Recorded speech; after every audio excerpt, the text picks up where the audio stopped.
भजन मंडळ वर्धे तालुका अकोला जिल्हा सिंधुदुर्ग. मी सुद्धा विजय उर्फ बंडू सर आणि आता माझे प्रतिस्पर्धी गोवा सन्माननीय संगीत योगी गावकर लेगडा तालुका देवगड आम्हा दोन्ही गोवाला या ठिकाणी आमंत्रित करून त्या पांडुरंगाची सेवा करण्याची जी संधी दिलेली आहे त्याबद्दल सर्वप्रथम विठ्ठल रखुमाई मंदिर सांप्रदाय भजन मंडळ ज्यांच्या विद्यमाने आजचा कार्यक्रम होतोय त्यांचे मी माझ्या भजन मंडळाच्या वतीने आभार मानतो. या गांगोवाडीतील सर्व रहिवासी उपस्थित मान्यवर महिला मंडळ या सर्वांच्या चरणाशी मी नतमस्तक आहे. डबलबारी बघण्यासाठी या ठिकाणी अनेक पखवाज तबला वादक लक्ष्मी गोवा असतील त्यामध्ये आमचे मित्र त्यांच्याशी आम्ही कॉन्टॅक्ट केलं त्यांनी कॉन्टॅक्ट केलं ते सन्माननीय मिलिंद लाड गोवा सुद्धा त्यांनी पखवाज वादक सुद्धा आहे. त्याप्रमाणे त्यांच्या घरातील सर्व कुटुंबियांचे त्यांच्या काकांचे सुद्धा ते सुद्धा होय त्यांचे सुद्धा मी माझ्या भजन मंडळाच्या वतीने आभार मानतो. या ठिकाणी मुंबईतील सन्माननीय सिद्धेश्वर बुवा इथे आलेले आहेत त्यांचं सुद्धा मी माझ्या भजन मंडळाच्या वतीने स्वागत करतो. महाराष्ट्राचं नव्हे तर संपूर्ण जगताचं दैवत श्री गणरायाला वंदन करून विद्येचं दैवत सरस्वती मातेला नमस्कार करून सत्याच्या मायला श्री सत्यनारायणाला वंदन करून स्त्री माते समान मानणाऱ्या छत्रपती शिवाजी महाराजांना छत्रपती संभाजी महाराजांना मानाचा मुद्रा करून डबलवाडीच्या या आमळे सामने सामन्याला सुरुवात करतो. जय हिंद जय महाराष्ट्र.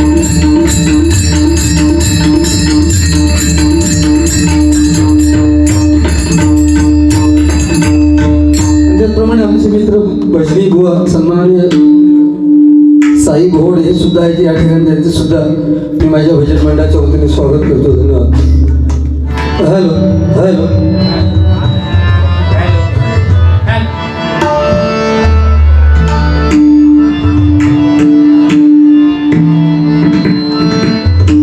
शिटी कसली आता बघा शिटी हॅलो पॉवर कमी असते शिटी वा अतिशय सुंदर साऊंड सिस्टीम त्यांचे सुद्धा मी माझ्या भजन मंडळाच्या वतीने आभार मानतो. त्यांना शुभेच्छा देतो.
रखुमा माझी पेरणी करी रखुमा माझी पेरणी करी माझा पांडुरंग नांगरी धरी माझा पांडुरंग नांगरी धरी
सौख्य लाभ दे अमुचाची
मोक्षदा एकादशी आहे. मगाशी निवेदनात त्यांनी खूप छान गोष्ट सांगितली. खरंय, मोक्षदा एकादशी मार्गशीर्ष महिन्यात येणारी पहिली एकादशी आहे आणि या एकादशीचं व्रत केलं तर 100% आपल्याला मोक्ष मिळाल्याशिवाय राहत नाही. याच दिवशी महाभारताच्या युद्धामध्ये श्रीकृष्णाने अर्जुनाला गीता सांगितली आणि म्हणून या मोक्षदा एकादशीला गीता जयंती असं सुद्धा म्हणतात. त्यामुळे आजचा दिवस चांगला आहे आणि या दिवशी आपला सप्ताह सन्माननीय लोके भाऊ यांनी आता भजन केलं. सुरुवातीला सांगतो थोडीशी तब्येत बरी नव्हती पण आता मी काय आहात त्यामुळे माझ्या उपकाराची भाषा करू नकोस तू. शेवटी एक लक्षात घ्या, माका बारणा हे माझ्या कर्माचा भाग आहे आणि तू माका बोलू शकत नाही हो तुझ्या कर्माचा भाग. त्यामुळे ते काय बंधन ठेवू नको समोरच्या मित्र. मी माका जिथपर्यंत परत पोटात दुखत चालू होणार आहे तसं भारी करणार, छान करणार. तुझं कसं आहे ह्याचं म्हणजे महिला वर्गाला सांगतो. लोकेबो म्हटल्यानंतर संपूर्ण महाराष्ट्रात ओळखतात आणि आजची ही बारी ही लाईव्ह आहे, ही लाईव्ह आहे. कित्येक लोक आता बघतात. त्यामध्ये लोकेबोंचे गुरु विजय परब हे सुद्धा वारी बघतात. त्यांनी मला 2 वेळा कॉल केला आणि त्यांनी सांगितलं तिथून सांगितलं मला की बुवा योगाचं पक्वात जरा कमी लागलो म्हणून मी तुका चांगले हात मारलं. मग शेवटी म्हणजे तेवढे ते गुरु तुझे तुझा विषय नाही, तू आपला कायदा करतोस. आता बॉम्ब टाकीतच नको, बॉम्ब आटतो आणि 4 लोक जमले त्यांना घरात जाऊ बाकी काय नाही. तुका आता ह्याच्यानंतर जर भजन देवळात करूच असलं तर तुका भरडार बसव एवढं बघ. कारण ह्या आमच्या भरडार तुका बसव. विजय परत कोणी सांगितलं मला योग म्हणून सांगले तू बाजारात अक्कल विकून येलो, तू माझ्या शब्दाकडे लक्ष दे. नाही एक लक्षात घ्या ना, त्याने काय सांगितलं की गुंडू सावंत बुवा अध्यात्माचे भाष्य म्हणतात असे लोक म्हणतात. आता माका एक सांगा, माका अध्यात्माचं भाष्य म्हणतात एका पहाडी आवाजाचं भाष्य म्हणतात आणि एक बुवा तो त्या आवाजाबद्दल सांगता ह्यो वरती गेलो काय कुत्र्याच्या शेपटीवर पाय दिल्यावर बुवा म्हणता असं तो म्हणतात. आपला काही विषय नाही. लोके बुवा खूप छान गातात. त्यांच्या इतकं गर्विष्ठ बुवा किंवा राग नाकावर येणार बुवा दुसरं सिंधुदुर्गात कोण नाही. बरोबर ना. आता पुढच्या भजनात तो सांगणार की ह्यो भजनाच्या नावाने शून्य गुंडू सावंत. मी म्हणते माकाचा जमता तर सांगते ना. तू अध्यात्म म्हणजे काय सांगण्यापेक्षा नाही, ज्या कार्यक्रमासाठी आलायस ना एकादशी ह्या कार्यक्रमात, त्या कार्यक्रमाबद्दल तरी बोल, त्याच्याबद्दल तरी काय कर्म बोललं का त्यांनी सांगले मग तू काय काय धप मारून दिलं का. अरे त्याच्यासाठी वाचन करू भया लक्षात घेऊ. त्यांनी सांगले म्हणजे आईची त्याच्यावर आईची उतरली साशीच्या फोडणीच्या भातावर जावं शकत तसं विषय आलो ना बंडे बरोबर ना. अरे तू सांग ना, तुझ्या कामासाठी याला पांडुरंगाचं दर्शन घेतलं, मग तू सांग ना, कर्तव्य ठरतं ना. शेवटी काय डबल वारी आहे. कोणतरी बुवा, आता अक्कल कोणी घ्यायची ते विषय करा विषय. कोणतरी बुवा म्हणालो, अर्थात यांच्यापेक्षा सिनियर बुवा काय म्हणालो की सिंधुदुर्गात आता जी भजनं मी ऐकलं, आता जी भजनं चालू असत त्याच्यात एक वर लाव म्हणजे ह्या झालेलो वर लाव आणि दुसरं खाली लावतात, त्याच्यावरच त्यांची भारी होतं असं काहीतरी तो विषय आहे. बरोबर ना? लागत नाही. मग त्या सांगणारे कसं सांगा की तू मध्ये लाव म्हणून. अरे विषय काय, तू इथून सुरुवात कर मध्यावरून आणि जा वरती पर्यंत, म्हणजे आवाज कोणतो लागता कोणतो नाही लागत हे समजत तुका असं सांगा ना तुम्ही. तू ही पळवाटा काढलीस नाही काय पेटवसाठी मी बोलतो. एक लक्षात घ्या, मी जर आता नाही काय बोललो तर लोके बोलची हिंमत का बोलू सांगता पुढच्या गजरात बोलायची. आता ते का मी राज मोकळा करून दिलेला बरोबर आहे, पण ज्याने शाल घातली ना, ज्यानं भगव्या कलरची शाल, त्यानं त्या शालीची इज्जत ठेवून बोलायचं. म्हणून त्या बुवान ज्यांना सांगले ना हे वार्ता करतो तो लावतो खाली लावतो, ही चुकीची आहे, 100% चुकीचा. हे दोघे जण ना यांनी आपली बाजारात आता उरलेली सुरलेली फण्याच्या बाजारात टिकून जातो. लक्षात घ्या. तुका माहितीये मीराबाई कोणती माहितीये? मीराबाई माहितीये का? कोण सांगू? त्या मीराबाईला हरिदासने सांगितलं तुझे गायन करते ते विशिष्ट रागात नाही.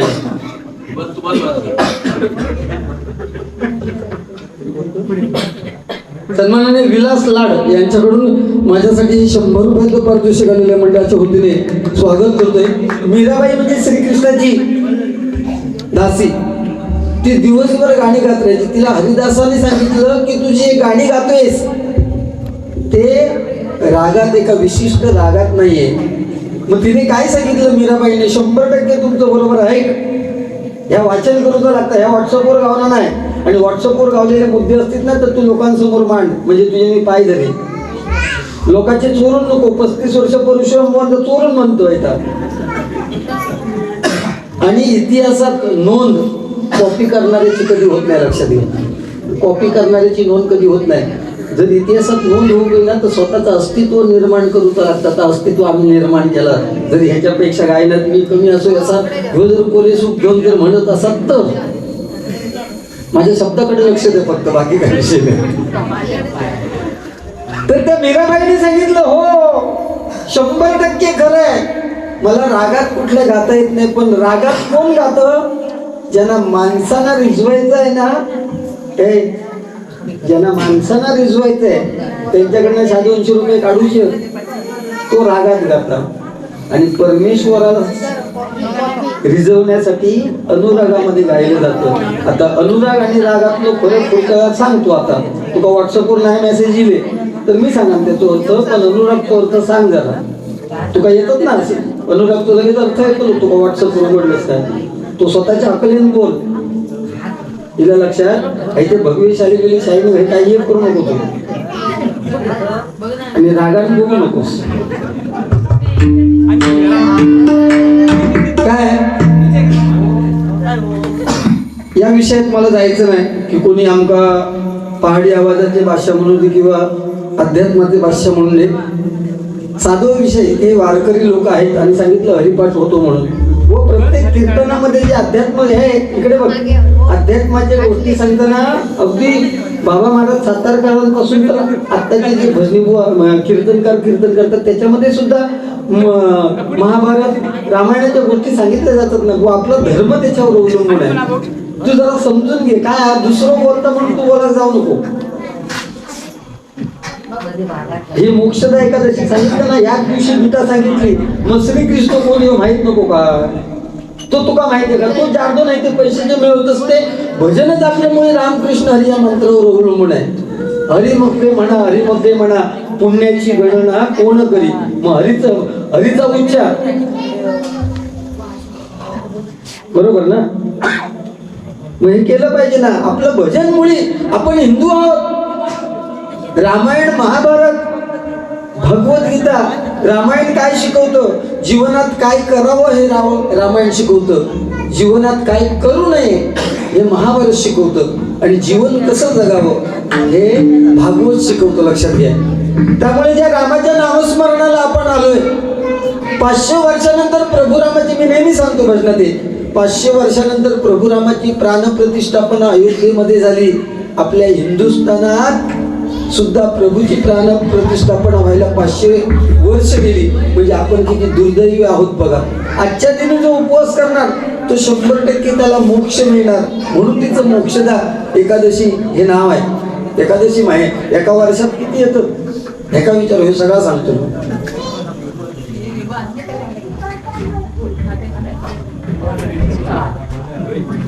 अरे तू काय तर बोल, लोकांका थांबव, तुझे पैसे फेडून जा.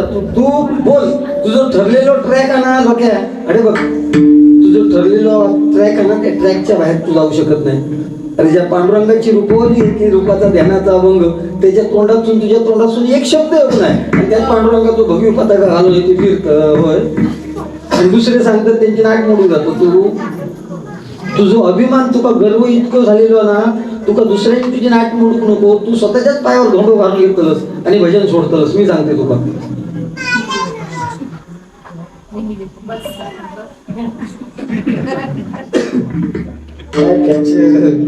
हात वर कर, हात वर कर, हात वर कर. तो डावो तुका वाटलं अंगठी घालून माका बात करतो. किती जाऊ दे. ज्या परमेश्वराच्या नावाने आपण भजन करणार त्या प्रभू रामाच्या गाण्याने सुरुवात करतो. विषय एकच आहे, एक लक्षात घ्या. मला जे सांगायचे ते 100% मी सांगणार या भजनाच्या माध्यमातून. कारण वयस्कर महिला मंडळ सुद्धा या ठिकाणी आहे. तुमच्या महिला वर्गांचे हात तुमच्या कानावर येतील असं दोन्ही बुवांच्या मुखातून एकही शब्द येणार नाही, त्याची शाश्वती देणार. फक्त विषय काय, बारी 11 वाजता सुरू झाली आहे, त्यामुळे हा तुमचा कार्यक्रम आहे. वरती छप्पर असा, त्यामुळे दव पण पडत नाही. तुमचा कार्यक्रम जर उशिरापर्यंत सक्सेस होय तर तुम्ही समोर जोपर्यंत आहात मायबाप प्रेक्षक तुम्ही, तोपर्यंत आम्ही दोन्ही भजन करणार. लक्षात घ्या. परमेश्वराचं नामस्मरण आपण करतो.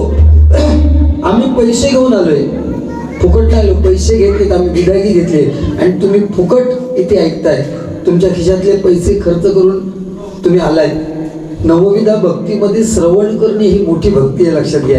आणि ते काम तुम्ही करताय. त्यामुळे आज एनकेन प्रकारे हा डबल बारीचा सामना ठेवलाय. रात्रभर 1 दिवसाचा प्रहार, आमच्याकडे 7 दिवसाचा असता. याने आयुष्यात कधी विनो खांद्यावर घेतल्यानं काय विचार ना. ज्या पांडुरंगाच्या नावावर तो पैसे कमवता ना, त्याचा मोठेपणा ह्याच की माझ्यासारखं आवाज कोणाचा नाही, माझ्यासारखं कोण गाणारो नाही ह्याचा. पण 35 वर्ष पिसिंग पिसिंग पिसिंग संगीत. अरे त्या अभिषेक शिरसाटने ह्या म्हणजे तुमच्या वाडीत तर भजनी भरपूर आहेत, किंवा सगळी तुमच्या वाडीतली कलाकार आहेत ना, त्या कलाकारांसाठी एकदा जोरदार टाळ्या वाजवा. तुमच्या घराघरात कलाकार आहेत, मग तबला पखवाज सगळं वाजवणार आहे. याचं तसं नाही हो, तुमका रेडीमेडचा काय मिळतला. आता त्याचे गुरु बघतात, त्यांचे गुरु बघतात. माझी सुद्धा डबल बारी लाईव्ह.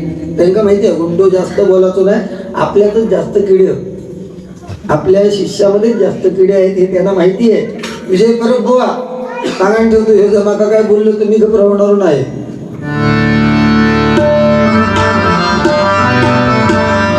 श्रीराम जानकी बैठे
पारितोषिक आलेल्या मंडळाच्या वतीने स्वागत करतो, त्यांना शुभेच्छा देतो.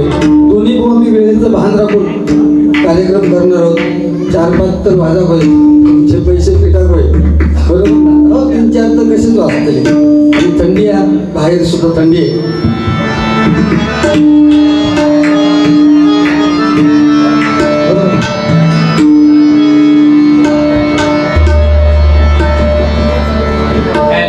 माझ्याकडे नेहमी पखवाजोदक विराज गावकर असतात, परंतु त्यांच्या गावची जत्रा असल्यामुळे तणाव म्हणजे अचानकपणे विनोद चव्हाण बुवांना जे आज साथ करतायत ते तुषार लूट मला मिळाले, ते सुद्धा मी माझ्या भजन मंडळाच्या वतीने आभार मानते. एकदा त्यांच्यासाठी टाळ्या वाजवा.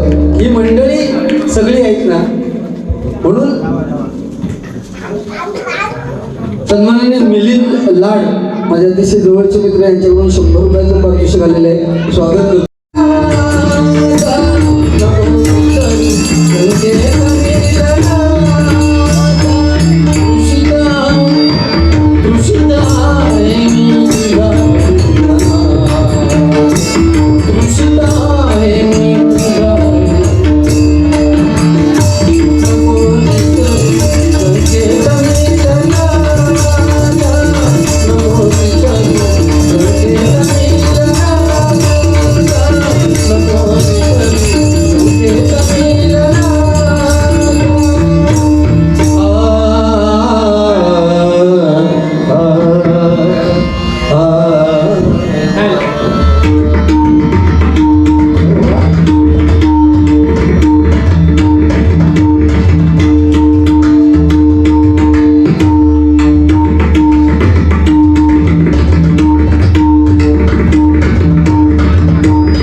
चांगलं